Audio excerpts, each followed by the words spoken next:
We had the east side on lock this morning where the voting process was relatively smooth, but historic in a way you wouldn't imagine.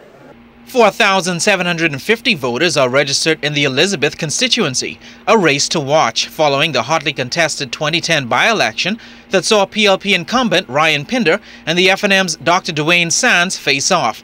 This time, they're joined by the DNA's Charlene Paul. Returning officer Elizabeth Kiju says the voting process at the Thelma Gibson Primary School was orderly but slow at times. If there are only 2 booths, it can only be 2 voters at a time. So we can only call another one in when one of them comes out. In addition to that, we do not have control over how long a voter takes to vote.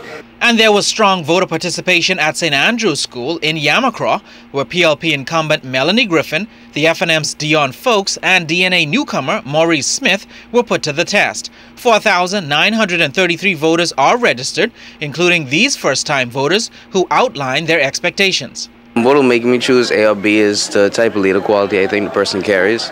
If I believe they are a strong leader, I'll honestly vote for them. If I don't think it's the right time for them, I honestly won't. Education, increasing scholarships is something that people are always looking for, helping the less fortunate. In the heart of Fox Hill, voters lined up at the Sandilands Primary School. A maximum of 4,848 registered there, where the fight is between PLP incumbent Fred Mitchell and newcomers, the FNM's Chanel Ferguson and the DNA's Kendall Smith. On hand was CARICOM election observer Ferdinand Welzane, who says the Bahamas' process met the world standard. Everything looks okay. People are ready to vote, and according to my experience, things are going cool, things are going smooth. It was the St. Anne's constituency that provided the biggest surprise of the day.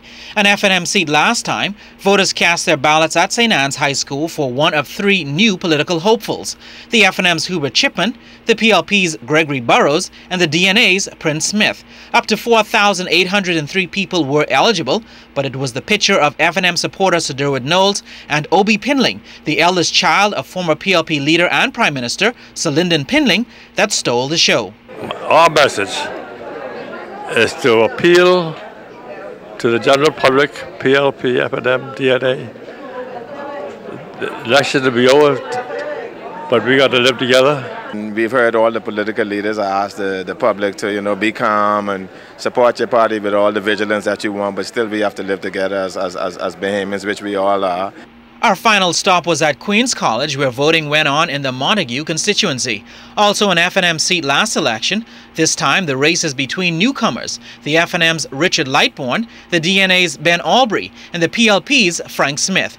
Of the potential 5,285 registered, these voters are sure where they will mark their X. I've already voted 2 parties before, so I still give them a chance, You never know what they could do in the process. If you look around and see all that's been done in the last 5 years, we definitely are a party that will deliver, and that's why I'm staying with the same party. That's what I want to go behind, young professionals and believing in young Bahamian people. So that's why I'm voting for the PLP. So who will deliver the change you can believe in? Well, we'll just have to wait and see in the final tally. On the election beat, I'm Giovanni Stewart, ZNS News.